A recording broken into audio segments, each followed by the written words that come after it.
Welcome back to another video and podcast by Fantasy Football Scout on Euro 2024. My name is Ed. You can follow me on X @_FantasyEd, and I'm your host for the Euro 2024 summer. The 5-6 weeks we've got ahead of us as we build up to the tournament and as we go through the tournament and head through. Now today, what am I going to be doing? I've already done, if you haven't watched a how to play video, I've already done my first draft video. I've already done a prediction video of what's going to happen in the first round of games. Today, I'm going to be looking at bargains, a team of bargains from Euro 2024 Fantasy. You might have already tried to build a team and you just don't have enough money to get these players in. You need someone cheap who's going to play, who might score points, that sort of thing. Who are the bargains? Well, I'm going to go through the ones that have kind of emerged so far. Now, of course, I'm recording this before each team is going to have kind of 2 international friendlies before the actual tournament, and that's going to give us a real insight into who's going to be playing where, who's going to be starting, that sort of thing. So more of these bargains will emerge. But for now, let's get going, and I'm going to take you through a full squad of bargains for Euro 2024. Okay, so here we are. Here is the budget team. You can see all the players. I didn't cover them up this time. You can take a good look, take it in. You'll see here that the most expensive player on this budget team is 6.5 million, a striker 6.5, a couple of midfielders, but it goes right down to a few £4 million defenders, a £4 million keeper. If you're listening on the podcast, you're going to have to wait till I mention each player, so a bit more intriguing for you, but if you're watching on video, you can obviously see it. Let's just go through each player by player, and I'll tell you why I've included them. Let's start with the strikers. And first of all, you'll see there Che Adams for Scotland at £5.5 million. Very, very cheap for a striker. Now, some of you will be thinking, if you looked at Che Adams' record for club this season, it's pretty good. I mean, he plays for Southampton. He scored 18 goals, got 2 assists in a season where they have been promoted to the Premier League. They won the playoff final just the other day. So, key player for them, clearly plays for lots for them, along with Adam Armstrong and a few others there. Of course, Adam Armstrong scoring in the final and the semi-final of that, if you watch that. But we're not talking about, it's not Adam Armstrong, Alan Armstrong. Adam Armstrong, whichever one it is. He used to play for Newcastle. Always get confused because we had an Adam Armstrong and an Alan Armstrong. I'm digressing. Che Adams, 5.5 million up front for Scotland. He will start for Scotland, I am assured, up front ahead of, someone like Lyndon Dykes, who I know scored 2 goals in the qualifying. Che Adams actually only played 4 goals in qualifying for Scotland. 4 games, didn't score. But that was largely down to injury as far as I can tell. And it sounds like all the Scottish players and all the predicted lineups I can see, Che Adams will start up top. Now, he's only got 5 goals in 29 games for Scotland. So it's not the best record. However, since he's come, when he was away injured, Scotland have obviously become very good and had a very good qualifying campaign. They have qualified again for the Euros. And, with players like John McGinn, Scott McTominay behind him, could Che Adams get a few returns? For 5.5 million, it's probably worth a go, isn't it? He's only 1% owned as well at the moment. So a true differential, if you ask me. So that's the first striker I've gone for. Che Adams, 5.5 million at Scotland. Second one is actually quite highly owned, 11% owned, so people can see that this guy's a bargain. Lamine Yamal, Barcelona's 16-year-old wonderkind, who's played over 50 times for Barcelona this season. So, I mean, lots of professional football appearances in his record already, and he's only 16. He actually turned 17 the day before the tournament ends, I think, but there you go. He's got 7 goals in those 50 games for Barcelona, but it's more his impact on the match, assists and everything like that. He has done incredibly well at such a young age. He's an impact player.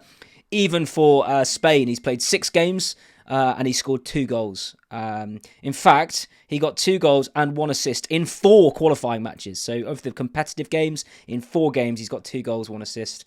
Every predicted lineup puts him playing either on the right, I think, or on the left. I think it's the right side of Morata through the middle. So could have a great tournament. I know they're in a tricky group, Spain, but for 6.5 million, I mean, if you want bargains, there's one for you straight away. 11%, 6.5 million, Lamine Yamal. Next striker on the list, and he's sat on the bench there if you're looking for no reason other than they play later on in the tournament, so this is probably how you'd set it up, is Amdouni, Zeki Amdouni for Switzerland. This guy's actually, according to the game, 0% owned. Yet, he's the 5th top scorer in qualifying, I think, with 6 goals. Only, let's see if I can remember, only Lukaku, Ronaldo, Kane, Mbappe and McTominay have more than him. as far as I can remember. I think that's right. 0% owned, 6.5 million. He obviously hasn't had a great season at Burnley this season, but Burnley in general haven't had a great season. So of course, their manager has now gone and become the Bayern Munich manager. Bizarre, but anyway, we're talking about Euro 2024 fantasy, not FPL or the Bundesliga at the moment. He's actually, a little funny little stat I found, he was the Europa Conference top scorer. As Amdouni in 22-23. Completely irrelevant stat for you there, but there you go. Look, he's going to start up top for Switzerland. He's only 6.5 million. Switzerland could do well in this tournament. You know, they've got a pretty tricky group, but they've got, you know, Hungary in the first game. Now, Hungary, if it's the Hungary of Euro 2020, then they're going to be a very hard team to break down, but we don't know that. Hungary had a pretty easy qualifying group. They did really well, and we're going to talk about Szoboszlai in other videos and stuff, because I think I might end up with him in my team, only 7 million. But Switzerland could do really well in this tournament. They've got games against Hungary, they've got games against Scotland, and then, of course, the hosts, Germany. But can you go wrong? Amdouni, he's in good form in this Switzerland team. He's not on penalties, worth noting. And neither is Che Adams, and neither is Yamal, as far as I can tell. Correct me if I'm wrong. But I think Shaqiri is still on penalties for Switzerland. Shaqiri's still going, by the way. Shaqiri's still on penalties for Switzerland. But Amdouni, can't go wrong with it. Again, 6.5 million. And the biggest differential you could possibly want, 0% owned. Let's have a quick break, and we'll come back and do the midfielders. Before I continue, I probably should have said, do like the stream, please do subscribe, put the notification bell on, leave some comments. There's been some great comments so far. One of them pointed out that I called Jude Bellingham Brazilian, so fantastic start, knowledgeable start from me. I used the word compatriot, meaning clubs, but obviously that means countries with Vinny Jr., right? So called him Brazilian, not great. But yeah, please do leave comments. They've been really helpful. I've answered quite a lot of them, and I'm feeding in some of the feedback into the videos as well. So make sure you do that. If you're listening on audio podcast, please put 5 stars, and please leave a review with a question if you want. That's great. But here's the midfield. Jorginho, Scott McTominay, Rodri, Gula at Turkey, and also the other one is Granit Xhaka. So let me explain the choices there. So first of all, Jorginho. Look, Jorginho only played 3 times in qualifying for Italy. He kind of dropped out of the team a bit, but his return to form at Arsenal towards the end of the season, he played kind of a key role for them as the season went on. Has meant that all the predicted lineups are seeing Jorginho anchoring that midfield, that Italian midfield. Ball recoveries could be huge. He's not on penalties. I know that's what you're thinking, because at one point he was for Italy, at one point he was for Chelsea, and at one point he was for Arsenal, I think. Don't think he's going to be. I think it's going to be Chiesa. We don't actually know, I think, but I think most people think it's going to be Chiesa up top for them. So Jorginho sitting at the base of that midfield, but the key is here, he's 5 million. Now that's the cheapest starting midfielder for a good team I can find. Please correct me if I'm wrong, leave a comment. But Jorginho, 5 million. He's going to be the heart of that Italian midfield, and the ball recoveries could be very high. So keep your eye out for Jorginho. He, by the way, is 9% owned. So quite a few people are seeing his price and thinking, right, a starting midfielder for Italy. Who knows what could happen? Let's get him. Next, Scott McTominay, 6.5 million. Now, I know we've talked about him, and if you've followed this game or been doing your own research, you'll know Scott McTominay got 7 goals and 1 assist in 8 games in qualifying. He turned into prime R9, right? He's in superb goal-scoring form for Scotland. He's been pretty good form for Man United in terms of goal-scoring, late goals here and there for them as well. He pops up in the box last minute and seems to just be in the right place at the right time to slot them home. He's actually, as well, taken 9 corners, so he does actually take some of the set pieces. Maybe it's when some other players are off, like John McGinn or someone, but he has, taken corners and stuff. He's not on penalties. John McGinn's on penalties. But he's 6.5 million, 9% owned. He probably, not just in my bargain team, but in my main team, I am going to have him. And I'm going to captain him for that first fixture against Germany. I know it's a bit different. A lot of people are going to be captaining, I don't know, Havertz or some German player. I might go for Scott McTominay. That's what I'm thinking at the moment. But for 6.5 million, you can't go wrong. Because if Scotland are going to do anything, he's going to be involved. Next, Rodri, as my phone makes beeping noises in the background. It's proper YouTubers would know to turn their phone on silent, wouldn't they? But I'm still learning, so there you go. Rodri, 6.5 million for Spain. Now, anyone who has watched the Premier League and Man City this season will know he's had an absolute blinder. He's only just lost. He lost the FA Cup final the other day, and it was the first game that he lost in 90 minutes for something like 70 games in a row or something.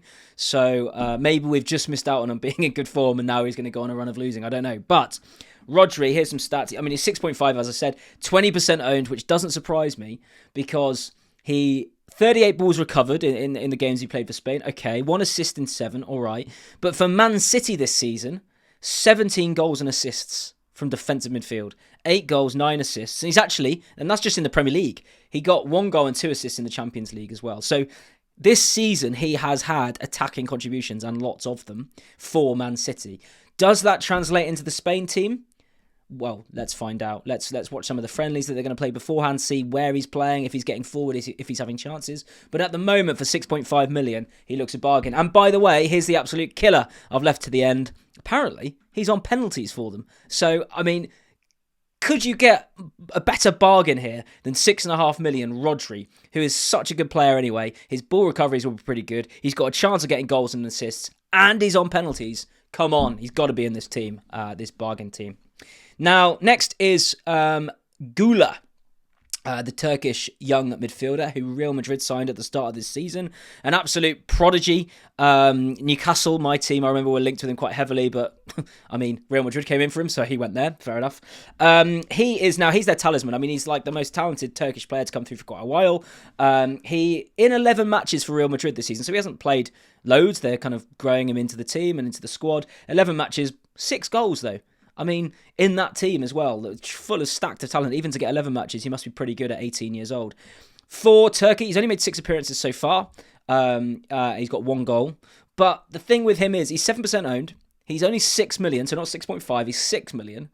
And if stuff happened with Turkey, you just think he's going to be involved. Don't think he's on penalties, because Çalhanoğlu, who takes them for Italy, however you pronounce his name. I think he's going to be on penalties. But I can just see this being a tournament where Gula announces himself on the world stage. It's kind of like Yamal, really. He kind of already has with Barcelona. But, you know, there's these young players who, there's an international tournament and they have a stormer. You know what I mean? Think of Rooney, 2004. Think of Gaza in 1990. You think of these other players who kind of burst onto the world stage. This could be Gula's moment for Turkey. And, you know, we know Turkey from other tournaments and in the past. They've always got something about them. They always qualify for these tournaments. They've got some great players and they can always put in performances. There's some great memories, isn't there, of Turkey in international tournaments sort of going through in the knockout stages and scoring last-minute goals and all this sort of stuff. So, yeah, Gula is my next shout. We'll come back in a minute and do the defence.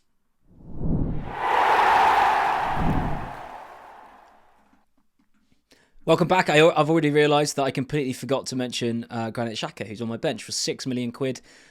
He's had an absolutely storming season at Bayer Leverkusen. If you followed that at all, you'll know they obviously won the league unbeaten. They won the cup unbeaten. They did then lose in the final of the Europa League. Which is really frustrating because I was really wanting them to get a whole season unbeaten in every competition. That would have been incredible. But yeah, Granit Xhaka's had a stormy season. He's the linchpin. He's the heart of that Switzerland team. He does score a couple of goals. He scored a couple of goals this season for Bayer Leverkusen. He doesn't score that many for Switzerland, but again, ball recovery is high. Chance of scoring pretty good. That Switzerland team are one to watch. If you're looking at my YouTube, you'll see all 3 of my substitutions actually are Switzerland players, apart from the keeper. So we'll come back onto that. But Granit Xhaka at 6 million is well worth considering. In fact, let's just quickly have a look.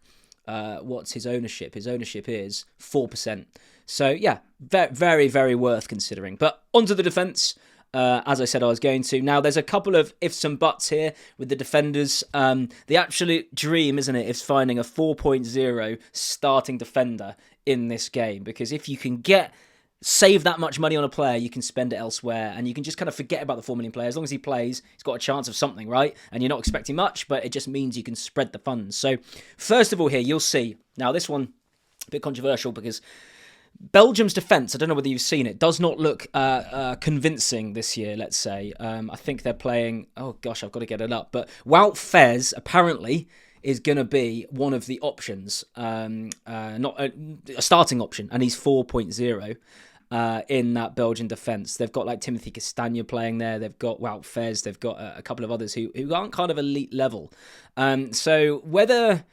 I mean, the question is, do you just want to get him because he's 4 million starting keeper, defender, and just, if he doesn't do anything, well, fine. He's a 4 million starting, whatever. If Belgium get any clean sheets, you've done really well. Or do you want to go, look, Belgium are going to concede goals because their defence is not looking great. Let's avoid. Up to you. But Wout Faes at the moment looks like he might be starting at 4 million. We obviously caveat that with let's watch the friendlies. Let's see how they're setting up. As they go into the tournament, we'll hear more and more from managers and players and all things like that. But at the moment, Wout Faes, 4 million. Now on to the gem of the game so far that everyone's been talking about is Mittelstadt for Germany. Again, a 4 million starting at left back for Germany. We don't think Rahm's going to be starting. We think Mittelstadt is. Again, everyone's got this guy in their team at the moment. Pretty much everyone I've seen, because it sounds like he's going to. But again, caveat that. As the closer we get to the tournament, the more and more we'll know. So I'm ready at a moment's notice to take him out if it sounds like he's not starting. The key with him, though, is he plays on the first day. So we'll see the team before the deadline happens. We'll see the Germany-Scotland teams before the window shuts for that match day. So we'll have an hour between the teams being released and the deadline shutting at 8 o'clock. Because remember, in this game, the deadline shuts at the moment the game starts, not an hour and a half before or anything, or an hour before, like FPL and other games. So we see the team. If Mittelstadt's in it, everyone's going to leave him in, and if he's not, everyone will quickly make a transfer somewhere else. Because he's so cheap, that might be tricky for some. You might have to make 2 or 3 transfers, but it's good to have a plan ready for that moment if it happens. Now, Lang there is another 4 million starting defender for Hungary. I think he's got 40, 50 caps, something like that. He's going to start. Is he going to offer much going forward? No, but Hungary, as we saw in Euro 2020, are pretty difficult to break down. They got, I think, draws against France. They got a draw against Germany in Euro 2020, and then they lost 3-0 to Portugal in the final group game. But they're hard to break down. Everyone thought they were going to get battered, and they didn't. So Hungary want to watch out for. I've said this before. I'm going to have Szoboszlai in my starting team probably at 7 million. I haven't mentioned him in this, but in my normal team. But Lang, 4 million, and he starts. Next, Ian Maatsen. 4.5 million, had an absolutely storming loan at Dortmund. He's obviously got the Champions League final coming up. That hasn't happened yet. If you're watching this after, this is recorded before. 4.5 million. He gets forward. He gets goals. In fact, he scored for Dortmund in the quarterfinals or semi-finals, and he's just been brilliant there. Right? I think Dortmund want to make it permanent. I don't know how much they're going to have to pay Chelsea, but very attacking, very good, solid left back, and that has led people to think Maatsen's going to start for Holland in that left back slot. Again, the caveat, we'll see if that's true, but at the moment, it's looking more than likely, I think, and therefore Maatsen enters my back four. And then lastly, the goalkeepers. So, again, with the Belgium thing, Courtois, even though, I don't quite understand this, but even though he's back for Real Madrid, and he's probably going to be starting in the Champions League final on whenever it is in a week, less than a week, 3 days. Crikey, when's the Champions League final? It's not far away, is it? I need to do my team. Yeah, Courtois, although he's back for Real Madrid, has not made the Belgium squad.